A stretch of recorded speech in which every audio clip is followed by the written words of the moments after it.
want to show to you how to save a Phalaenopsis orchid species from root rot and from total root loss. Now, my particular one, it is Phalaenopsis bellina poncon crossed with bellina blue. So she is a very pretty one.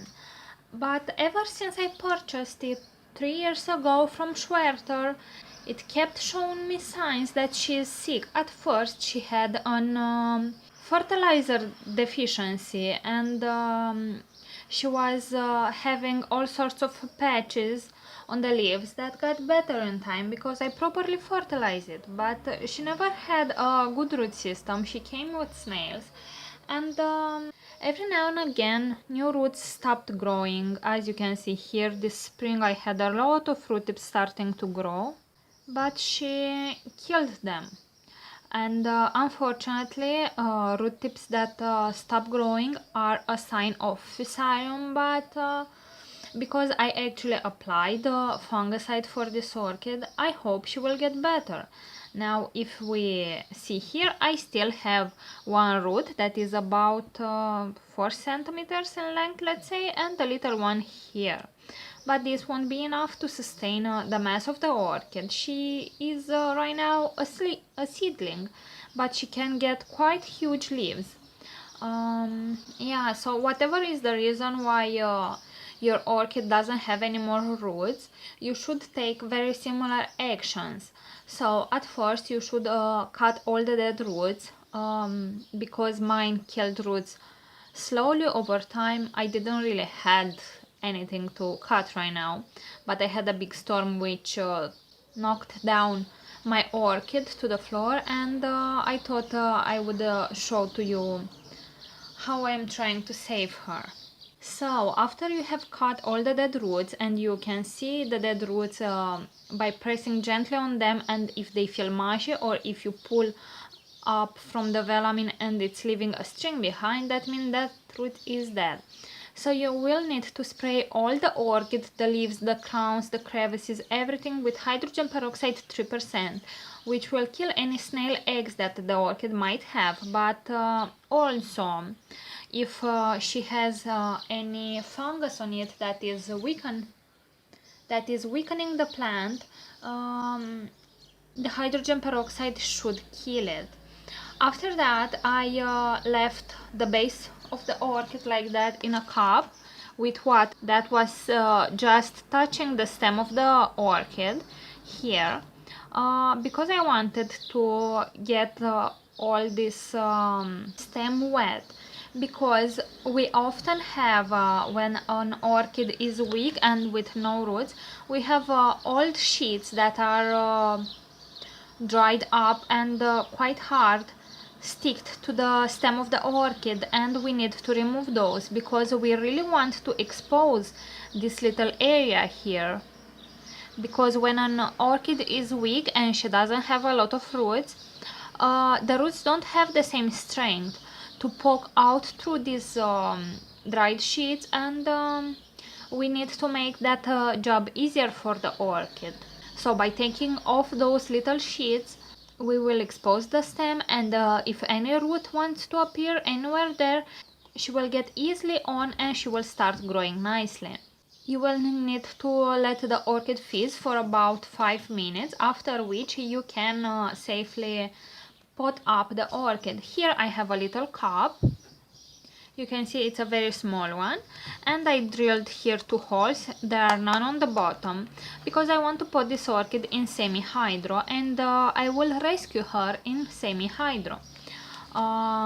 Because we have these little holes here, we will have a reservoir with water, and what that will do, it will ensure constant moisture for the orchid so she can start growing nicely inside. And I will use as medium Leca beads. These are very small, they are the size 4 to 8 millimeters, and these are made from a clay material. So what you want to do, it is fill the pot with Leca beads.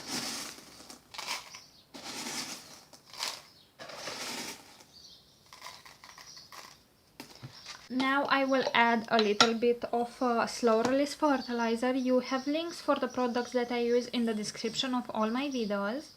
So I will only sprinkle a few inside the pot because I want the orchid, when she will start to grow roots, to have also a constant source of fertilizer, because this orchid is weak and she needs food to survive.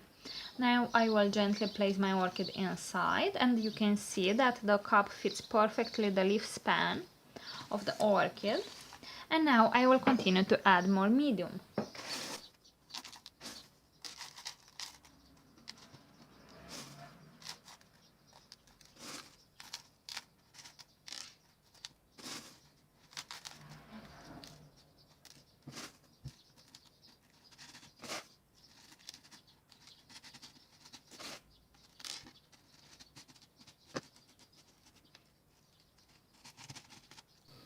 Okay, so now that my orchid is potted up, we can still see the little root here inside the pot.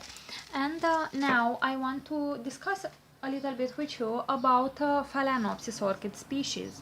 They have really thin and flexible leaves, and they don't store a lot of energy inside these leaves. That means that the orchid will be harder to recover than a Phalaenopsis hybrid, because Phalaenopsis hybrid leaves are a lot thicker and they can absorb more energy inside. My orchid doesn't have very big leaves, and I have very little energy stored inside this orchid.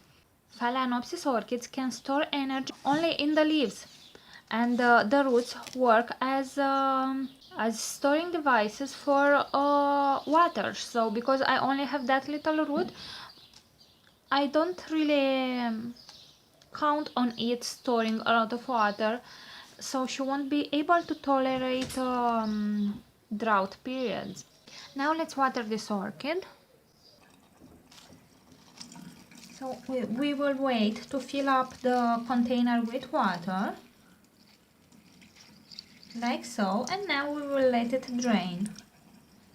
So the water will remain in the reservoir. And because your orchid has very little roots or no roots, she will take a lot of time to absorb by itself the water that is in the reservoir. So what you will need to do, it is to renew the water inside the reservoir once every 7 days, even though the orchid didn't absorb it yet, because if you leave the water standing for more than 7 days, inside the pot will accumulate a bioload, and that can cause an acidic environment for the orchid, and that is not good. All sorts of bacteria are there. So you need to make sure that you change the water once every 7 days. And these Leca beads have a lot of water trapped in between them, and that will provide a lot of aeration for the roots that will start to grow. Also, if you see a little dry line here, like the top of the medium seems a little bit dry but the rest is wet, don't worry, because inside there is actually a lot of moisture. I grow a lot of orchids in this setup and I never had problems, but a lot of people are afraid of the dry line, but that is a mistake.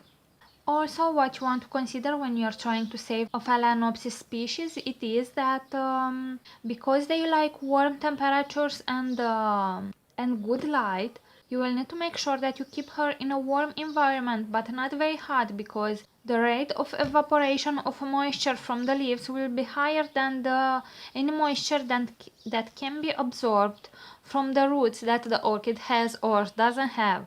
So I recommend you try to keep the orchid at about 20 to 25 Celsius and at about 2500 foot candles to 3000 foot candles. That is a good light for this orchid, and I want to show to you right now where I will keep her.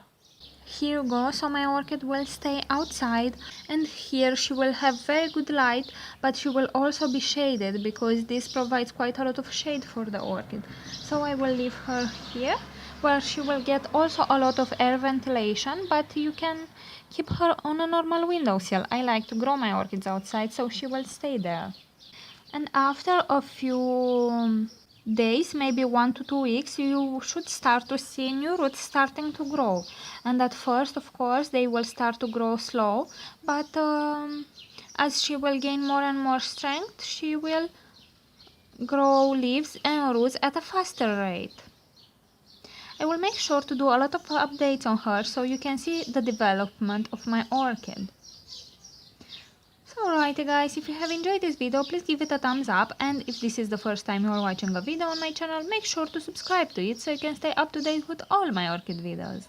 Thank you for watching and see you all next time. Bye!